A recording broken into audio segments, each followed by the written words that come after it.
আমরা এখন easy physics বই থেকে চট্টগ্রাম বোর্ড 2022 সালের প্রশ্নটি সমাধান করাবো। তোমরা এখনো যারা আমাদের ইজি ফিজিক্স বইটি সংগ্রহ করোনি দ্রুত সংগ্রহ করে ফেলো। চলো আমরা সমাধানে চলে যাই।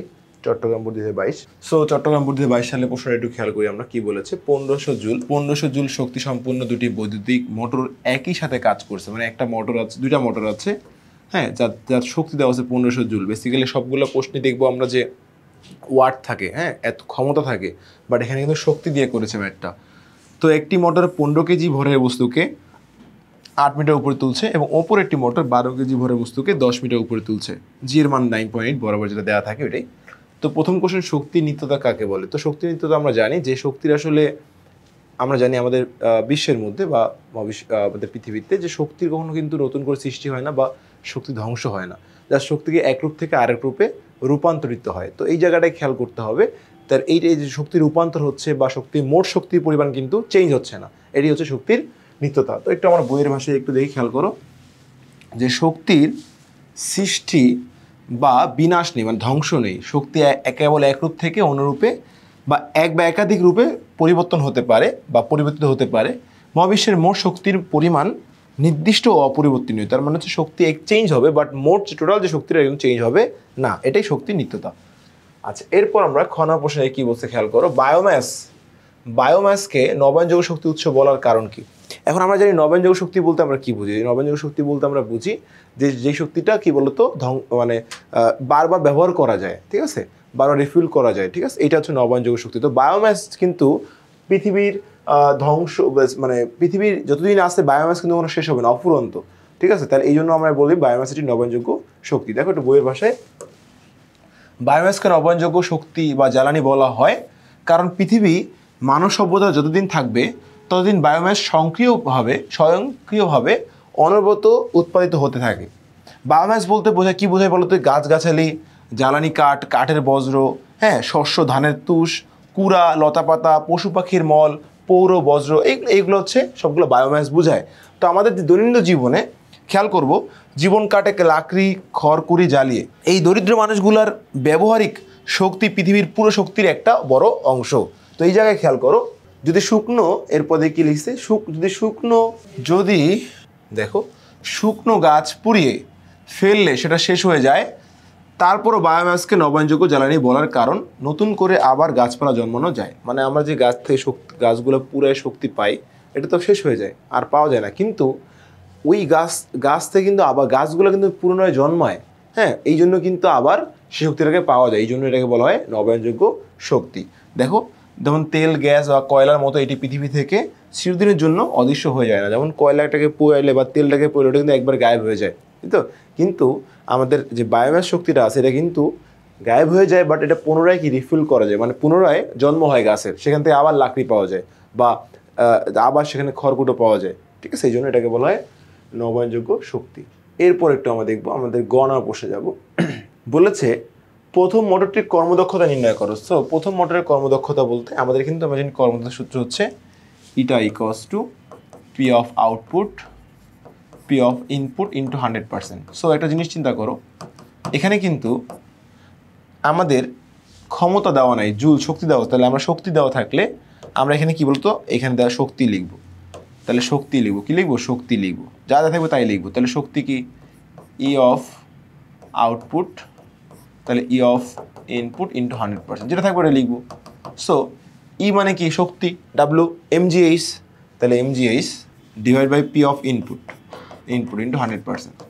তো এটা চিন্তা করো, এম প্রথম বস্তুর জন্য বলছে প্রথম বস্তুর কর্মদক্ষতা, তাই না, প্রথম কর্মদক্ষতা মোটরের। তো দেওয়া আছে 1500 জুল শক্তি ইনপুট, আর বস্তুর ভর হচ্ছে 15 কেজি, উচ্চতা 8 মিটার। তাহলে বস্তুর ভর কত কেজি রে, 15 কেজি, জি 9.8, উচ্চতা হচ্ছে 8 মিটার, আর ইনপুট দেওয়া ছিল 1500 জুল, তাহলে ইন্টু 100%। দেখো কত আসে, আমরা একটু ক্যালকুলেশন করি। তাহলে 15 ইন্টু 9.8 ইন্টু 8 ভাগ 1500 দাও, ইন্টু হচ্ছে 100%। তাহলে আমরা যদি এখানে চিন্তা করি যে আমাদের এখানে দেওয়া ছিল কত বলো দেখি, 15 কেজি ভরের বস্তু 8 মিটার উপরে তুলছে। তাহলে আমরা যদি চিন্তা করি 15 কেজি ভরের বস্তু 8 মিটার উপরে তুলছে, তাহলে আমরা দেখি 15 ইন্টু 9 ইন্টু 8 মিটার উপরে তুলছে, তাহলে আসলো হচ্ছে ভাগ হচ্ছে 1500 ইন্টু 100%, 78.5 78.4%, এটা হচ্ছে আমাদের কর্মদক্ষতা, ঠিক আছে, 78.4%। সো দেখি আমাদের একটু বইয়ে কি বলছে, বইয়ে যাই। বইয়ে যদি একটু খেয়াল করো তোমরা, দেখো আমাদের এখানে একই জিনিস আসছে, জাস্ট ওরা কী করছে, ডাব্লু দিয়ে করছে। তো তুমি ডাব্লু দিয়ে করতে পারো, তুমি কিন্তু ই দিয়ে করতে পারো, একই জিনিস। আউটপুটটা ওরা আগে বের করে নিয়েছে, আমরা ডিরেক্ট সূত্রের মধ্যে অ্যাপ্লাই করে আউটপুটটা লিখেছি, ওরা আউটপুটটা আলাদা করে বের করে নিয়েছে। এবং কর্মদক্ষতা আমাদের ওরা ডাব্লু দিয়ে করছে আর কি, আমরা ই দিয়ে করছি। আউটপুট বা ইনপুট 100%, তাহলে খেয়াল করো 78%। তো এটা হচ্ছে আমাদের অ্যান্সার। ওকে, এরপরে যদি একটু লক্ষ্য করি আমরা,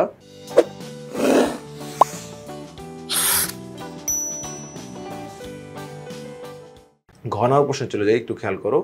ঘ নম্বর প্রশ্নে হচ্ছে কি বলছে, যে মোটর দুইটির শক্তি রূপান্তর প্রক্রিয়া, মোটর শক্তির রূপান্তর প্রক্রিয়া শক্তির সংরক্ষণশীলতা নীতির আলোকে ব্যাখ্যা করতে বলছে। যে আসলে শক্তির কখনো সংরক্ষণশীলতা নীতিটা কি, মোট শক্তি সমান থাকতে হবে। তো এখন দেখি আমরা, যে যদি আমরা বলি এখানে চিন্তা করো তো, প্রথম মোটরের জন্য একটু চিন্তা করি আমরা। প্রথম মোটরের জন্য, প্রথম মোটরের ডাব্লু কত বলো তো, mgh, এম ছিল 15 কেজি, জি 9.8, হাইট ছিল 8 মিটার। দেখো কত আসে, 15 ইন্টু 9 ইন্টু 8 মিটার, আসছে হচ্ছে 1176 জুল। এটা হচ্ছে প্রথম মোটরের কাজ করছে। দিয়েছিল কত, দিয়েছিল হচ্ছে 1500 জুল, তাহলে কাজ করছে 1176 জুল। তাহলে অপচয় কত বলো তো, 324 জুল হচ্ছে এটা ওয়েস্ট, অপচয়। কেন ভাইয়া, কারণ দিয়েছিল 1500 জুল, কাজ করছে হচ্ছে 1176 জুল। এই যে কার্যকর শক্তি ডাব্লিউ বের করলাম, E1, তাহলে এটা হচ্ছে কাজ করছে, আর দিয়েছিল 1500 জুল, তাহলে হচ্ছে ওয়েস্ট কত, 324। এখন দ্বিতীয় মোটরের কথা বলো, দ্বিতীয় মোটরের কথা যদি তুমি চিন্তা করো, W2 = mgh, তো ভর ছিল কত বলো তো, দ্বিতীয় মোটরের ভর ছিল হচ্ছে, দেখো অন্যটি 12 কেজি ভরের বস্তুকে 10 মিটার উপরে তোলা হইলো, তাহলে 12 কেজি ভরের বস্তুকে 10 মিটার উপরে তুলেছো, তাহলে খেয়াল করো 12 ইন্টু 10 ইন্টু 9.8, আসছে হচ্ছে একই, সেম 1176 জুল। তাহলে এখন দেখো এইটা যা আসছে এটাও তাই ছিল, তাহলে এখানে ওয়েস্ট কত হবে, 1500 মাইনাস 1176, দেখো ওয়েস্ট কিন্তু হচ্ছে 324 জুল। তাহলে এখানেও কিন্তু সেমভাবে একই অপচয় হচ্ছে, প্রথম মোটরে যতটুকু শক্তি দেওয়া হয়েছিল এবং ও যতটুকু ফিরাই দিছে, আলটিমেটলি আমাদের এখানেও কিন্তু সেম, হাইট ভর আলাদা, বাট কিন্তু শক্তির অপচয় এবং কার্যকর শক্তি কিন্তু সেম হয়েছে। তো এখন দেখো আমাদের এখানে বলেছে, একটু উত্তরে যাই আমরা, একটু আমরা যদি আমাদের বইয়ের উত্তরে খেয়াল করি, দেখো বইয়ে কি বলেছে, আমরা এখানে দেখো ঘতে যে দেখো এখানে বলছে প্রথম মোটরের ক্ষেত্রে শক্তি সংরক্ষণশীলতা। তো দেখো প্রথম মোটরের কার্যকর শক্তি দেওয়া আছে, আমরা বের করেছি, যেটা আমরা বের করলাম, আমরা যেটা করেছি এটা করেছি যে শক্তি কার্যকরটা বের করেছি এবং দেওয়া ছিল 1500, তাহলে অপচয় কত, 324 বিয়োগ করে পাইছি। তো অতএব শক্তি সংরক্ষণশীলতা নীতি অনুসারে প্রথম মোটরের প্রদত্ত শক্তি দেওয়া ছিল এত জুল, তার মধ্যে কাজ করেছে এত জুল, তাহলে অপচয় হয়েছে কত বলো তো, বাকিটা হচ্ছে অপচয় হয়েছে। আচ্ছা, আর দ্বিতীয় মোটরে যাই, খেয়াল করো সেকেন্ড মোটরে তুমি যদি যাও তাহলে কি হবে, দেখো এখানে দ্বিতীয় মোটরের কার্যকর শক্তি হচ্ছে, দেখো কি আছে, দেখো এখানে কি বলছে হচ্ছে W = দ্বিতীয় মোটরে ডাব্লু না, এটা হচ্ছে H2 হবে দ্বিতীয় মোটরের কার্যকর শক্তি W2, তাহলে এই যে আমরা H2, এটা H2টা হবে, H2 উচ্চতায় বিভব শক্তি, ঠিক আছে। তাহলে M2 GH2, তাহলে আমরা 12 পেয়েছি, উদ্দীপকে দেওয়া ছিল 9 হাইট কিন্তু একই আসছে। তাহলে দেখো আমাদের অপচয় শক্তি কত হবে, আগের মতো সেম 324।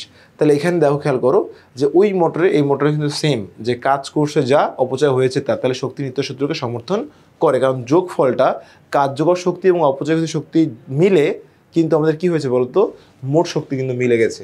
তাহলে দেখো খেয়াল করো, অতএব শক্তি সংরক্ষণশীলতা নীতি অনুসারে দ্বিতীয় মোটরের প্রদত্ত শক্তি দেওয়া ছিল এত, কাজ করেছে এত, বাকিটা উত্তোলনের ক্ষেত্রে বিভব শক্তির কাছে অপচয় হয়েছে 324।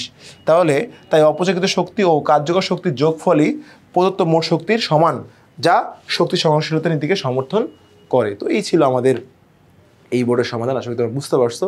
তো তোমরা এখনও যারা আমাদের ইজি ফিজিক্স বইটি সংগ্রহ করনি, দ্রুত সংগ্রহ করে ফেলো।